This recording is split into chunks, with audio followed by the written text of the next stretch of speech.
Good morning Telangana. Welcome to T news. నేను Sai Madhavi. Bulletin ముందుగా headlines చూద్దాం. రేవంత్ రెడ్డివి పిల్ల చేష్టలు, గారడి మాటలన్న కేటీఆర్. నరం లేని నాలుక ఏదైనా మాట్లాడుతుందని ఫైర్.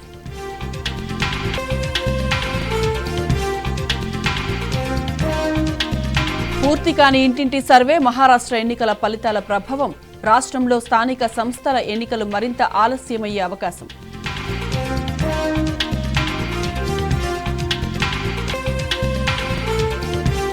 రేవంత్ ప్రచారం చేసిన అన్ని చోట్ల కాంగ్రెస్ కు చుక్కెదురు. హస్తం గ్యారంటీల మోసానికి మరాఠా ప్రజల వాత.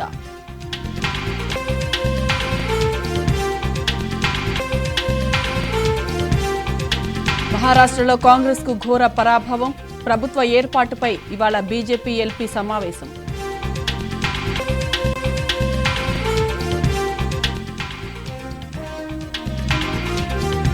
ఇవాళ ఐపీఎల్ మెగావేలం, జెడ్డా వేదికగా ఆక్షన్.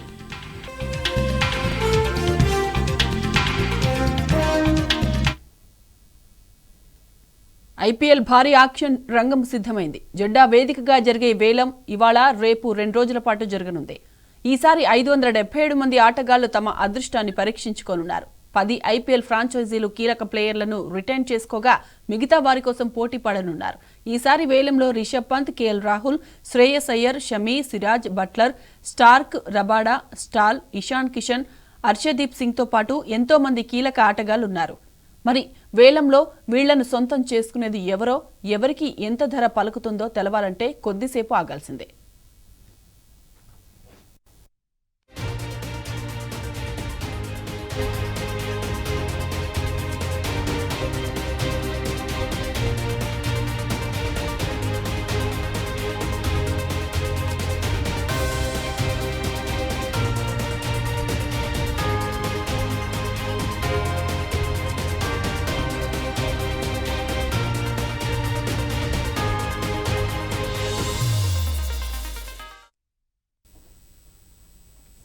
రేవంత్ రెడ్డి నరం లేని నాలుక ఏదైనా మాట్లాడుతుందని బీఆర్ఎస్ వర్కింగ్ ప్రెసిడెంట్ కేటీఆర్ అన్నారు. లగచెర్లలో పెట్టేది ఫార్మాసిటీ కాదు, ఇండస్ట్రియల్ కారిడార్ అంటూ రేవంత్ చేసిన వ్యాఖ్యలపై కేటీఆర్ ట్వీట్ చేశారు.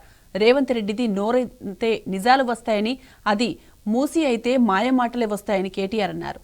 పిల్ల చేష్టలు, గారడి మాటలు, లక్ష్యం లేని చర్యలతో రాష్ట్రాన్ని ఆగం చేస్తున్నావని రేవంత్ మీద మండిపడ్డారు. కొడంగల్లో భూసేకరణ ఫార్మా విలేజ్ల కోసమని నీ ప్రభుత్వం విడుదల చేసిన గెజిట్ నోటిఫికేషన్ స్పష్టంగా వెల్లడిస్తుందన్నారు. ఫార్మా క్లస్టర్ ఏర్పాటు చేస్తామని పలుమార్లు పలు వేదికల మీద ప్రకటనలు చేయడంతో పాటు తొండలు గుడ్లు పెట్టని భూములు అంటూ బాతకాని కొట్టావు కదా అని కేటీఆర్ గుర్తు చేశారు.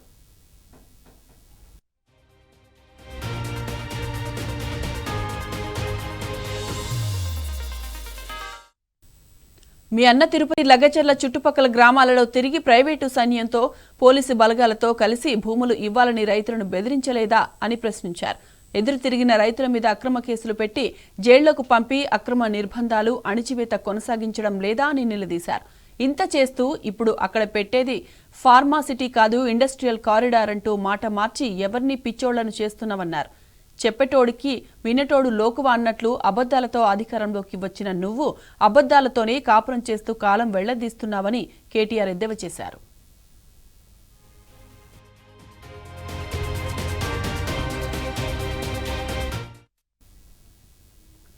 అందితే జుట్టు, లేకుంటే కాళ్లు. ఇది 11 నెలల రేవంత్ రెడ్డి ఏలుబడి తీరు. ప్రజాపాలన పేరుతో అధికారంలోకి వచ్చిన కాంగ్రెస్ ప్రభుత్వం జనాలను పట్టి పీడిస్తోంది. రాష్ట్రాన్ని దోచి అనుయాయులకు కట్టబెట్టడమే లక్ష్యంగా ముందుకెళ్తోంది. మూసీ సుందరీకరణ పేరుతో 1,50,000 కోట్ల రూపాయలు లూటీ చేసేందుకు కుట్రలు పనిన రేవంత్ అండ్ కో బాధిత జనాల నుంచి తీవ్ర వ్యతిరేకత రావడంతో కాస్త వెనక్కి తగ్గింది. మూసీ ప్రక్షాళన అంటూ కొత్త పల్లవి ఎత్తుకుంది. ఇప్పుడు లగచెర్ల ఫార్మా విలేజ్ ఏర్పాటుపై కూడా కాంగ్రెస్ ప్రభుత్వం రూటు మార్చింది. వికారాబాద్ జిల్లా లగచెర్లలో రైతుల తిరుగుబాటుతో ముఖ్యమంత్రి రేవంత్ రెడ్డి దిగొచ్చారు. వికారాబాద్ జిల్లాలో ఫార్మా విలేజ్ ఏర్పాటు అంశంపై మాట మార్చారు. వికారాబాద్ జిల్లాలో ఏర్పాట్లు చేయనున్నది ఫార్మా విలేజ్ కాదని, ఇండస్ట్రియల్ కారిడార్ అని చెప్పారు. అక్కడ కాలుష్యరహిత పరిశ్రమలను ఏర్పాటు చేస్తామని, భూసేకరణ పరిహారం పెంపు అంశాన్ని పరిశీలిస్తామని వామపక్ష పార్టీల ప్రతినిధుల బృందానికి సీఎం భరోసా ఇచ్చారు. ఈ ఏడాది ఫిబ్రవరిలో జరిగిన బయో ఏషియా సదస్సు సందర్భంగా ప్రతిపాదిత ఫార్మా సిటీని రద్దు చేస్తున్నామని, రాష్ట్రంలో 10 ఫార్మా విలేజ్లను ఏర్పాటు చేస్తామని రేవంత్ ప్రకటించిన సంగతి తెలిసిందే. మొదటి దశలో మెదక్, వికారాబాద్, నల్లగొండలో ఫార్మా విలేజ్లు ఏర్పాటు చేస్తామని సీఎం స్పష్టం చేశారు. అయితే ఈ 3 ప్రాంతాల్లో ప్రభుత్వ భూములు అందుబాటులో లేవని, ప్రైవేటుగా రైతుల నుంచి భూసేకరణ చేయాల్సి ఉంటుందని అధికారులు తేల్చి చెప్పారు.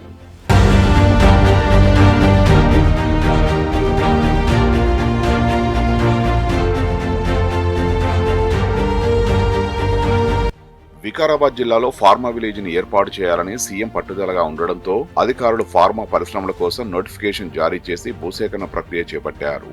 ఈ ప్రాంతంలో తన అల్లుడికి చెందిన ఫార్మా పరిశ్రమను ఏర్పాటు చేయాలనే ఉద్దేశంతోనే సీఎం ఇంత పట్టుదల చూపిస్తున్నారనే విమర్శలున్నాయి. ఈ నేపథ్యంలో లగచెర్లలో అధికారులు భూసేకరణకు చర్యలు ప్రారంభించగా రైతులు పెద్ద ఎత్తున తిరుగుబాటు చేశారు. తమ భూములను ఫార్మా సిటీకి ఇచ్చేది లేదంటూ ఆందోళనకు దిగారు. లగచెర్ల ఘటనలో పోలీసులు అర్ధరాత్రి దళితులు, గిరిజనులు, మహిళలపై దాడికి పాల్పడడం దేశవ్యాప్తంగా ప్రకంపనలు సృష్టించింది. అన్ని వర్గాల నుంచి తీవ్ర వ్యతిరేకత వ్యక్తమైంది. ప్రభుత్వం ఈ ఏడాది 19న విడుదల చేసిన గెజెట్లో మాత్రం ఫార్మా విలేజ్గా స్పష్టం చేసింది. కొత్త గెజెట్ విడుదల చేయకుండా నోటిమాటగా సీఎం మాట మార్చడంపై అనుమానాలు వ్యక్తమవుతున్నాయి. ఇండస్ట్రియల్ కారిడార్ ముసుగులో భూములు సేకరించి తర్వాత ఫార్మా పరిశ్రమలు ఏర్పాటు చేసే కుట్ర జరుగుతున్నదని రైతులు, ప్రజా సంఘాలు ఆరోపిస్తున్నాయి.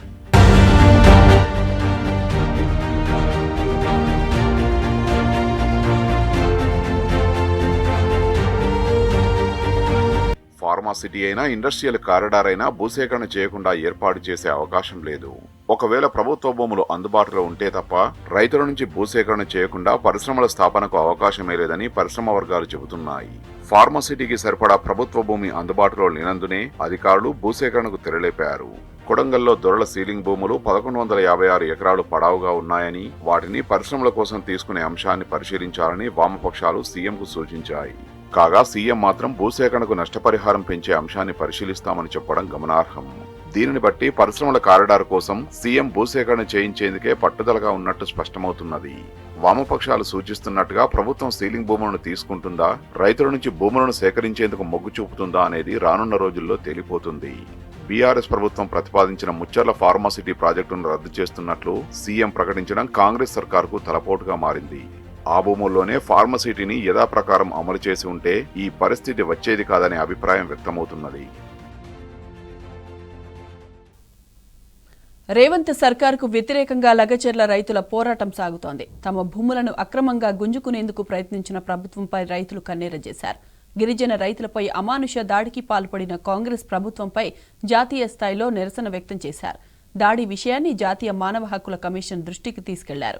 దీనిపై స్పందించిన ఎన్హెచ్ఆర్సీ బృందం లగచెర్ల, రోటిబండ తండా, పులిచెర్ల తండా ప్రాంతాలలో పర్యటించింది. బాధిత రైతులతో మాట్లాడి అభిప్రాయాలు సేకరించింది.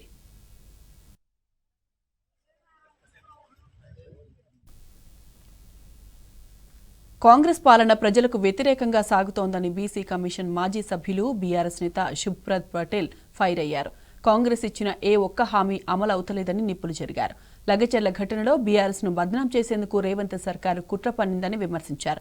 ఆలస్యమైన లగచెర్ల బాధితులకు న్యాయం జరుగుతుందన్నారు. 10 నెలలుగా గ్రామాల్లో సర్పంచులు లేక పాలనంతా అస్తవ్యస్తంగా మారిందన్నారు. స్థానిక సంస్థల్లో కాంగ్రెస్ కు గుణపాఠం చెప్పేందుకు ప్రజలంతా సిద్ధంగా ఉన్నారన్నారు.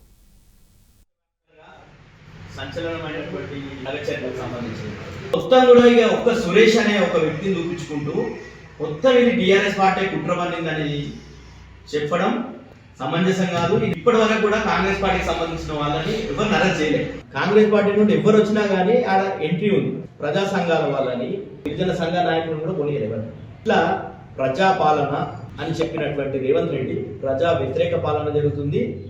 ముఖ్యంగా ప్రజాస్వామ్యాన్ని కూని చేసే పాలన రేవంత్ రెడ్డి గారి హయాంలో జరుగుతుంది. కొంచెం లేట్ అవుతుండొచ్చు కానీ న్యాయస్థానాలు ఉన్నాయి, న్యాయం తప్పకుండా దక్కుతుంది. అదేవిధంగా అధికారులు కూడా మీరు ప్రభుత్వం ఉందని చెప్పేసి ఈ చట్ట వ్యతిరేకంగా ఏకపక్షంగా మీరు వివరిస్తే తప్పకుండా మీకు కూడా శిక్ష అర్హులవుతారని చెప్పేసి తెలియజేస్తుంది. ఒక్క హామీ కూడా పూర్తి స్థాయిలో ఎక్కడ అమలు జరగలేదు. ఈరోజు రైతులని పంగనామం పెట్టినటువంటి ముఖ్యమంత్రి ఎవరంటే రేవంత్ రెడ్డి గారు. 10 నెలల నుండి సర్పంచులు లేక ఊర్ల పాలన మొత్తం కూడా అస్తవ్యస్తంగా అయిపోయింది. అందరూ కూడా ప్రజలు తిరస్కరిస్తున్నారు రేవంత్ రెడ్డి గారిని. స్థానిక ఎన్నికలు పెడితే తప్పకుండా గుణపాఠం చెప్తారు. మహారాష్ట్ర అసెంబ్లీ ఎన్నికల్లో అధికార పార్టీ వైపే ఓటర్లు నిలబడ్డారు. 233 స్థానాలు గెలిపించి మహాయుతి కూటమికి మరోసారి అధికారాన్ని అందించారు. ఎగ్జిట్ పోల్స్ అంచనాలకు మించి భారీ విజయాన్ని కట్టబెట్టారు. లోక్సభ ఫలితాలను రిపీట్ చేస్తూ అధికారం దక్కించుకోవాలనుకున్న కాంగ్రెస్ నేతృత్వంలోని మహావికాస్ అఘాడీ ఆశలు అడియాశలయ్యాయి. 3 పార్టీలు కలిసిన 49 స్థానాలకే పరిమితమై హస్తం కూటమి చతికిలపడింది.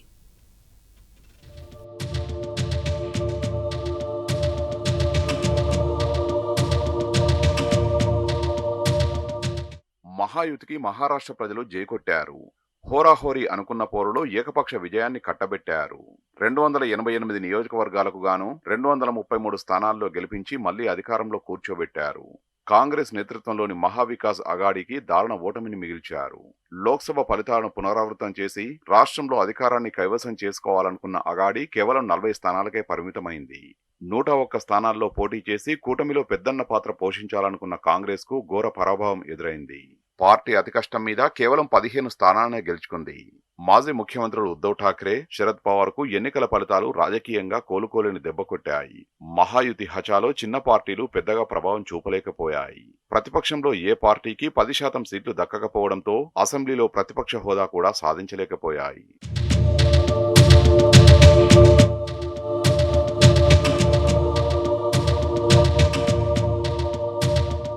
మహారాష్ట్రలో లోక్సభ ఎన్నికల్లో చేదు ఫలితాలు పొందిన మహాయుతి కూటమి తిరిగి పుంజుకుంది. 6 నెలల్లోనే ప్రజా తీర్పును అనుకూలంగా మార్చుకుని ఘన విజయాన్ని సాధించింది. Eknath Shinde, Devendra Fadnavis combo grand success అయింది. అజిత్ పవార్ రూపంలో కూటమికి అదనపు బలం చేకూరింది. ఏక్ హైతో సేఫ్ హై అంటూ ఇచ్చిన నినాదం ఫలించింది. లడ్ని బహిన్ యోజన వంటి పథకాలు ఓట్లు కురిపించాయి. బీజేపీ 149 నియోజకవర్గాల్లో పోటీ చేసి ఏకంగా 132 స్థానాలను దక్కించుకుంది. 81 స్థానాల్లో పోటీ చేసిన సీఎం ఏక్నాథ్ షిండే నేతృత్వంలోని శివసేన 57 స్థానాల్లో విజయం సాధించింది. అజిత్ పవార్ నాయకత్వంలోని నేషనలిస్టు కాంగ్రెస్ పార్టీ 59 స్థానాల్లో బరిలో నిలిచి 41 చోట్ల గెలిచింది. కూటమిలోని సురాజ్య శక్తి 2 స్థానాల్లో, రాష్ట్రీయ యువ స్వాభిమాన్ పార్టీ 1 స్థానంలో, రాజర్షి షాహు వికాస్ అఘాడీ 1 స్థానంలో గెలుపొందాయి.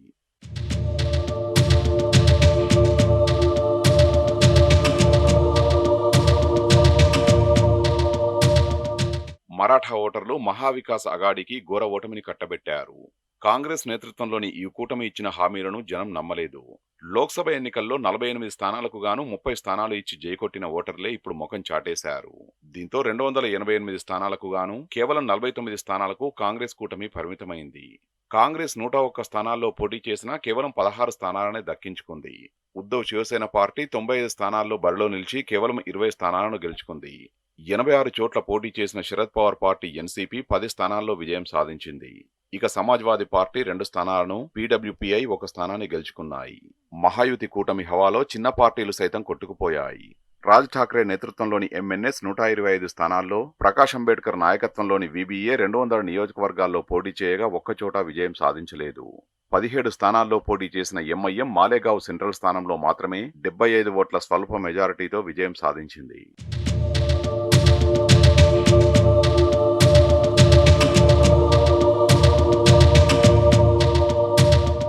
బీజేపీ నేతృత్వంలోని మహాయుతి కూటమి ఘన విజయం సాధించడంతో ఇప్పుడు ముఖ్యమంత్రి ఎవరవుతారన్న అంశంపై రాజకీయ వర్గాల్లో జోరుగా చర్చ మొదలైంది. ఈ ఎన్నికల్లో బీజేపీ సాధించిన అనూహ్య విజయం కారణంగా ఆ పార్టీ నేత దేవేంద్ర ఫడ్నవీస్ ముఖ్యమంత్రి పీఠాన్ని అధిరోహించవచ్చునని అంచనా వేస్తున్నారు. ముఖ్యమంత్రి ఎవరన్నది తమ కూటమిలోని 3 పార్టీలు నిర్ణయిస్తాయన్నారు ఫడ్నవీస్. ఫడ్నవీస్ కు ఆర్ఎస్ఎస్ ఆశీస్సులు కూడా పుష్కలంగా ఉన్నాయి. అయితే ఎక్కువ సీట్లు వచ్చిన పార్టీకే సీఎం పదవి దక్కాలన్న ఫార్ములా ఏదీ లేదని సీఎం షిండే వ్యాఖ్యానించడంపై చర్చ మొదలైంది.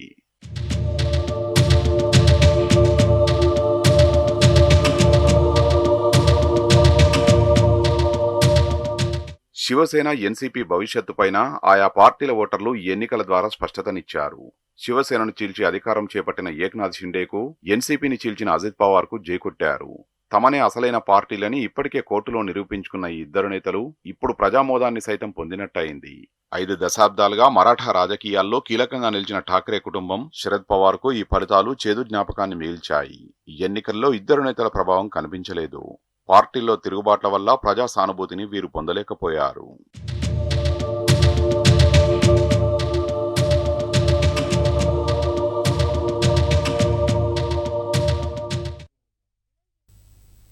జార్ఖండ్ జనం హేమంత్ సోరెన్కు జై కొట్టారు. జార్ఖండ్ను తన ఖాతాలో వేసుకోవాలనుకున్న కమలం ప్రయత్నాలు ఫలించలేదు. ఎగ్జిట్ పోల్స్ అంచనాలకు తలకిందులు చేస్తూ జేఎంఎం కూటమి అధికారం చేపట్టనుంది. ఈడీ అరెస్టుతో కలిసొచ్చిన సానుభూతి, ఆదివాసీల అండా, అమలు చేసిన పథకాలు జేఎంఎం కూటమికి ఓట్లు కురిపించాయి. జార్ఖండ్ అసెంబ్లీ ఎన్నికల్లో జార్ఖండ్ ముక్తి మోర్చా కూటమి ఘన విజయం సాధించింది. హేమంత్ సోరెన్ కు జార్ఖండ్ జనం మళ్లీ పట్టం కట్టారు. అరెస్టుతో కలిసొచ్చిన సానుభూతి, ఆదివాసీల అండా, అమలు చేసిన పథకాలు జేఎంఎం కూటమికి ఓట్లు కురిపించాయి. ఎన్డీఏ కూటమిది అధికారం అని చెప్పిన ఎగ్జిట్ పోల్స్ పటాపంచలయ్యాయి. 56 స్థానాలతో జేఎంఎం కూటమి రెండోసారి అధికారంలోకి వచ్చింది. జార్ఖండ్లో గెలుపు కోసం బీజేపీ చేసిన ప్రయత్నాలు ఫలించలేదు. ఆ పార్టీ నేతృత్వంలోని ఎన్డీఏ కూటమి కేవలం 24 స్థానాలతో మరోసారి ప్రతిపక్షానికి పరిమితమైంది. జార్ఖండ్లో 81 అసెంబ్లీ నియోజకవర్గాలు ఉండగా జేఎంఎం కూటమి 56 స్థానాల్లో విజయం సాధించింది. 43 నియోజకవర్గాల్లో పోటీ చేసిన జేఎంఎం ఏకంగా 34 స్థానాలను గెలుచుకుంది. 30 స్థానాల్లో పోటీ చేసిన కాంగ్రెస్ 16 సీట్లలో విజయం సాధించింది. కూటమిలో భాగంగా 6 స్థానాల్లో పోటీ చేసిన ఆర్జేడీ 4 4 స్థానాల్లో బరిలో నిలిచిన సిపిఐ 2 స్థానాలను దక్కించుకున్నాయి.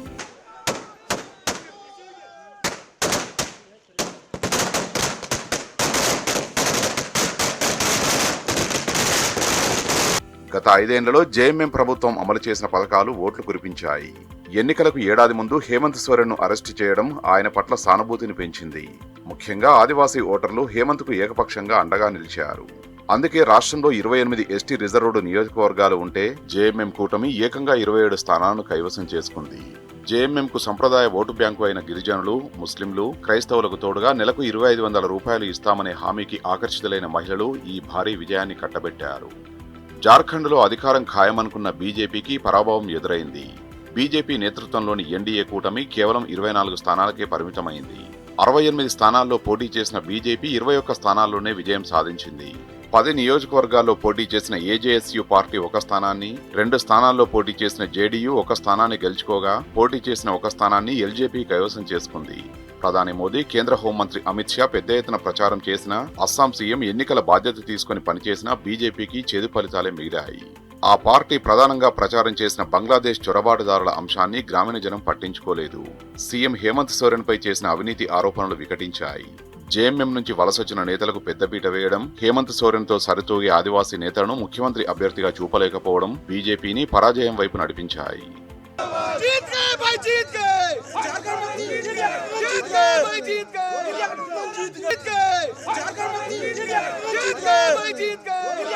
జార్ఖండ్లో జేఎంఎం కూటమి విజయంలో ముఖ్యమంత్రి హేమంత్ సోరెన్, ఆయన భార్య కల్పనా సోరెన్ ప్రధాన పాత్ర పోషించారు.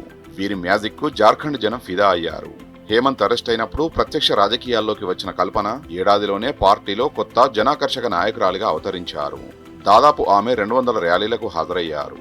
ముఖ్యంగా మహిళా ఓటర్లను ఆమె ఆకర్షించగలిగారు. 43 ఏళ్ల జార్ఖండ్ సీఎం హేమంత్ సోరెన్ 4వసారి ముఖ్యమంత్రి పీఠాన్ని అధిష్ఠించబోతున్నారు.